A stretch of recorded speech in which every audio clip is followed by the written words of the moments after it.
Jevin found his copy stuck to Mr. Tree's bark. He peeled it off slowly.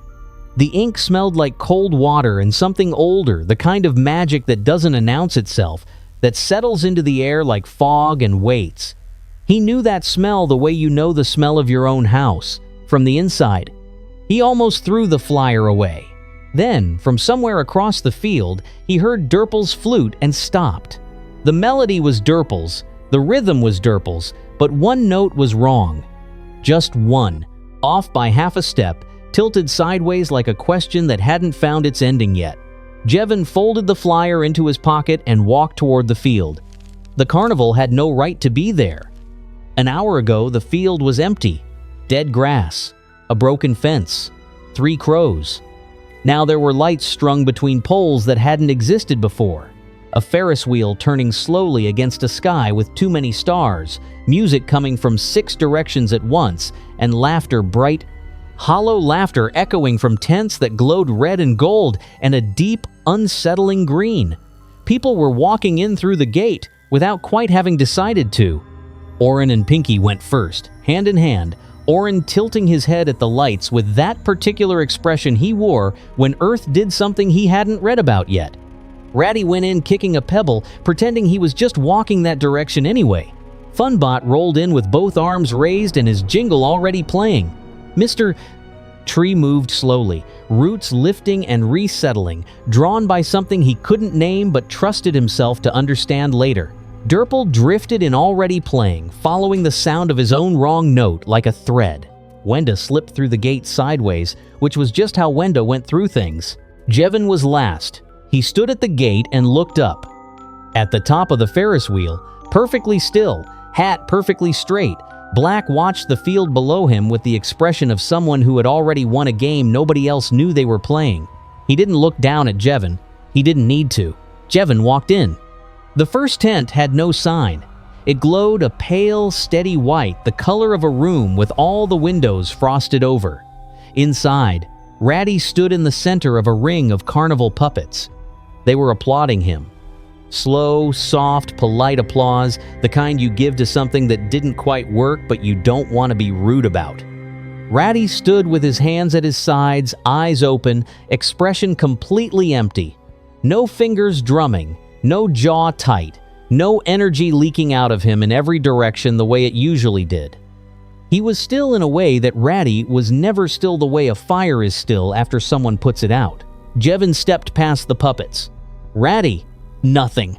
He stepped closer. Ratty, hey, it's me! The puppets kept clapping. Ratty kept staring at the middle distance.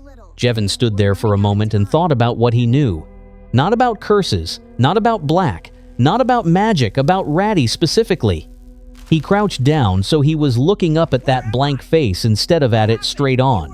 You drummed your fingers on my shoulder for 20 minutes, he said quietly. Last winter, when I was scared and wouldn't say so. You didn't ask me what was wrong.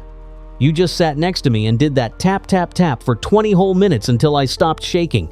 You thought I didn't notice. He paused. I noticed. The tent went very quiet. Even the puppet slowed. One of Ratty's fingers twitched. The curse didn't shatter. It cracked one clean line through the center of it, like ice when you step on it right. Ratty blinked, once, hard, like a man surfacing from deep water. His knees buckled. Jevin caught his arm. Why is everything so quiet? Ratty rasped. His voice sounded rusty, like it hadn't been used. It won't be for long, Jevin said. Come on, stay with me.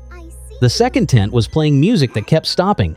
A jingle cheerful, bright, built for victories that would get 4 notes in and then cut out, and then start again and cut out again. Funbot sat on a stool in the middle of the tent, weeping.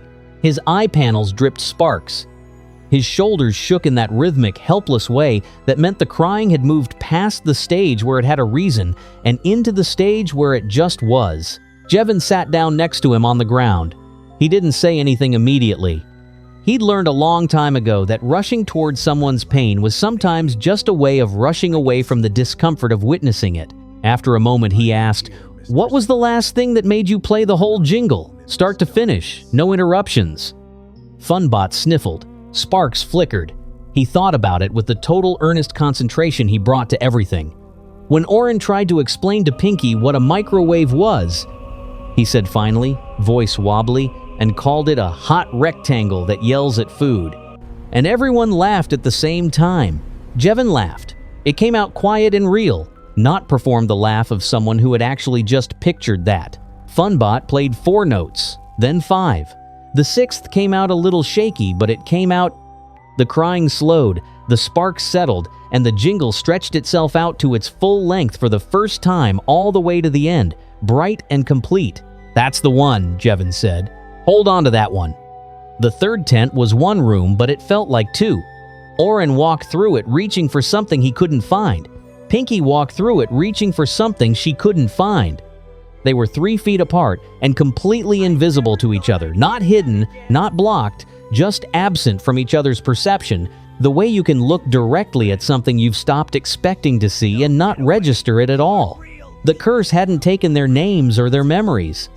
It had taken the specific physical certainty of the other person, the weight and warmth and realness that makes someone there rather than just a thought you have about them. Jevin watched them circle each other. Then he stepped to Oren, took his hand gently, and moved it through the air until it landed on Pinky's shoulder. Contact. Pinky made a sound like someone who had just found their footing after a long time off balance. Oren went completely still. "Oh," he said softly.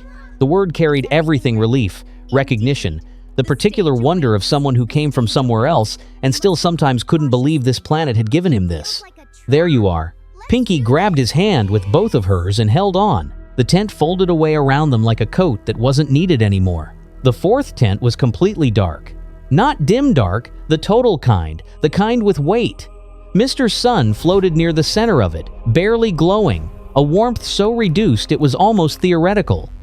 He was talking to himself in a low, uncertain voice that Jevin had never heard from him before. What if it's too much? What if it hurts them? What if they've been squinting this whole time and were too polite to say? What if the dark is actually? What if they're better off? Jevin stood at the edge of that dim circle of light and felt something cold move through him because he knew that voice. He had heard it in his own head in different words every single morning. What if you're too much? What if you hurt them?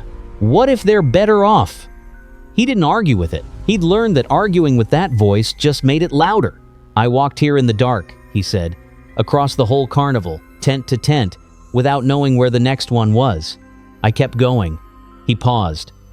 "I kept going because I knew what your light looks like. I was walking toward the memory of it. That's not a small thing.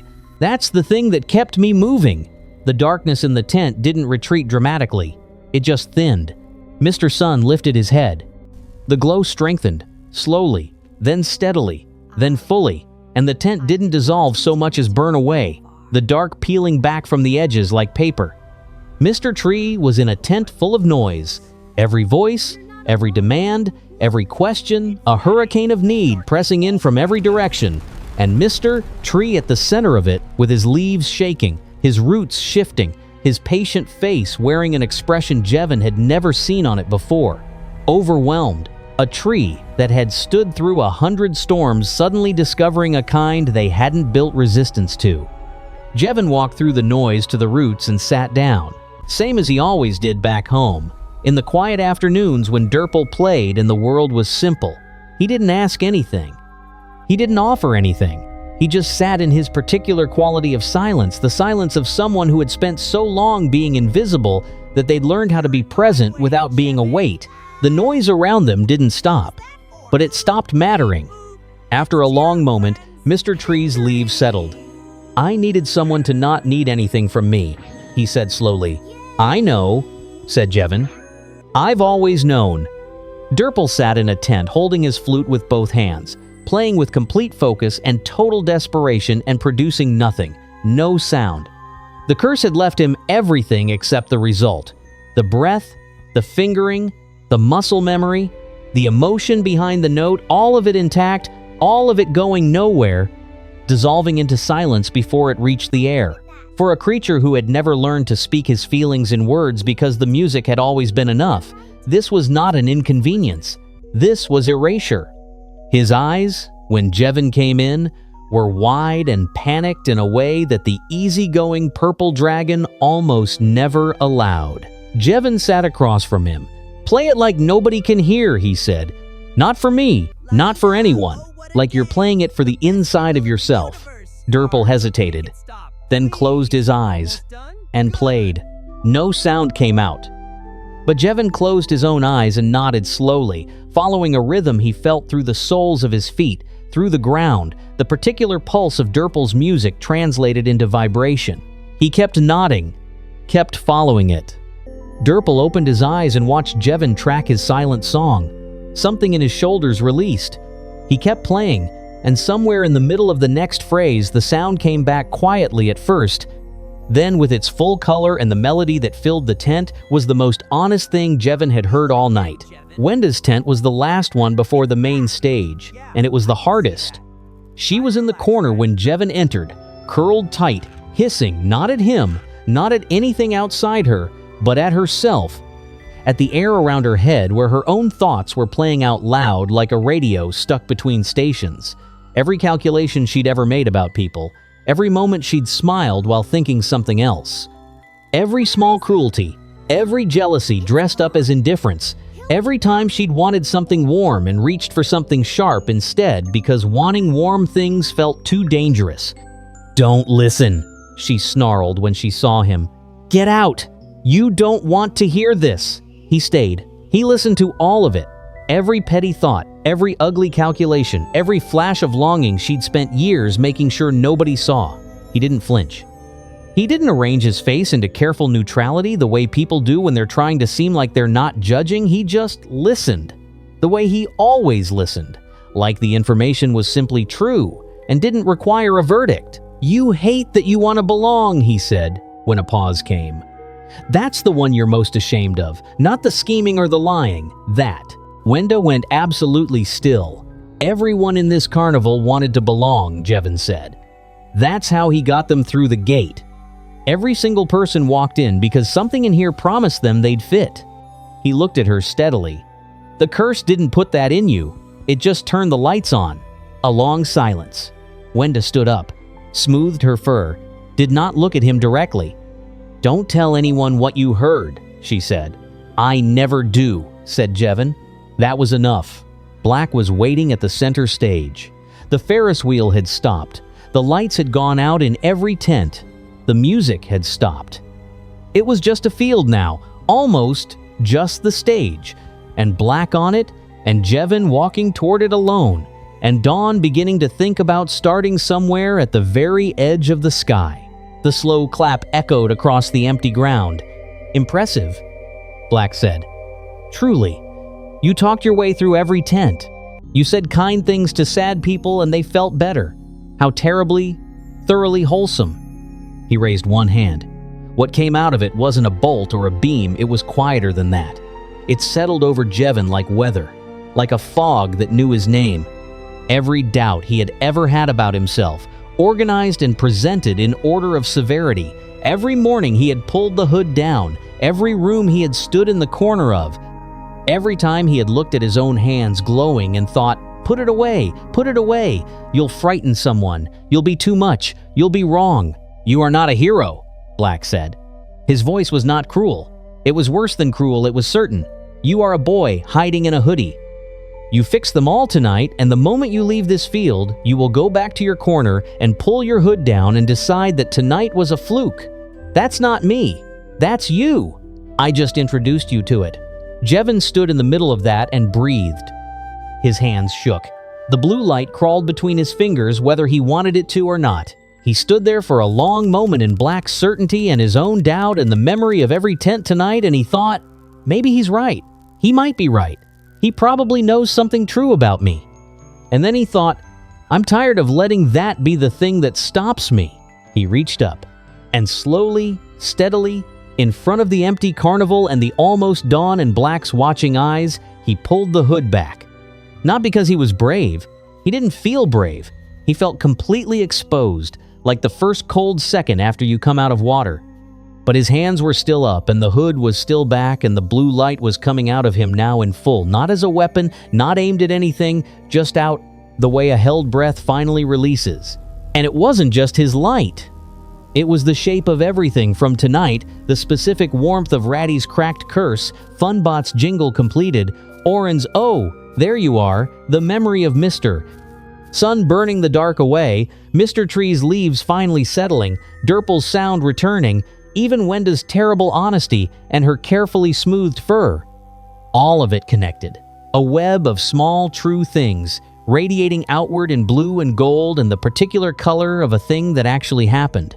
Black's magic had been built for loneliness. It was very good at loneliness. It understood loneliness perfectly. It spoke loneliness's exact language. But this was something it had no architecture for.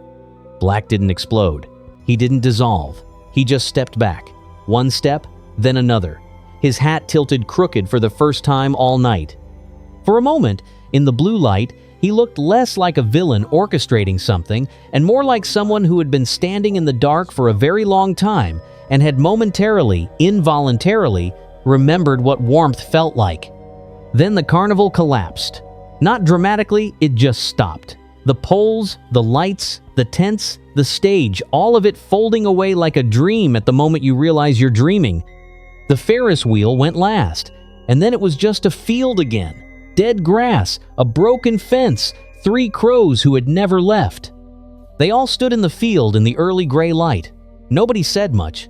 There wasn't quite a word for what the night had been, and none of them were in the habit of reaching for words that weren't quite right. Ratty punched Jevin's shoulder. Harder than last time, the kind of punch that means I owe you something I don't know how to say. Jevin stumbled one step sideways and said nothing, which was the correct response. Funbot played his jingle. All the way through, start to finish, no interruptions, full volume, completely ignoring the fact that it was 6 in the morning and there were sleeping people nearby. Nobody told him to stop. Derple played something that hovered between triumph and exhaustion, the specific feeling of having gotten through the night without knowing quite how. It was the most honest piece of music he had ever written, and he wrote it in 30 seconds standing in a field. Mr. Tree said nothing. His leaves had stopped shaking. One new small one was just beginning to unfold at the end of a branch, pale and bright in the early light. Jevin noticed it. He didn't say anything about it. He didn't need to. Mr. Sun rose properly, not the desperate, struggling brightness of the tent, but the steady, ordinary, completely reliable warmth of a morning that had always been coming. It hit the field and the dew and the 3 crows in Jevin's face. Jevin reached up to pull his hood back on. Pinky's hand appeared from nowhere and tugged it back down an inch. Not off, just back. She didn't look at him when she did it, just stood there looking at the sunrise. "Leave it," she said. "You look fine." Jevin looked at the field and the light and his friends standing in it. He left it.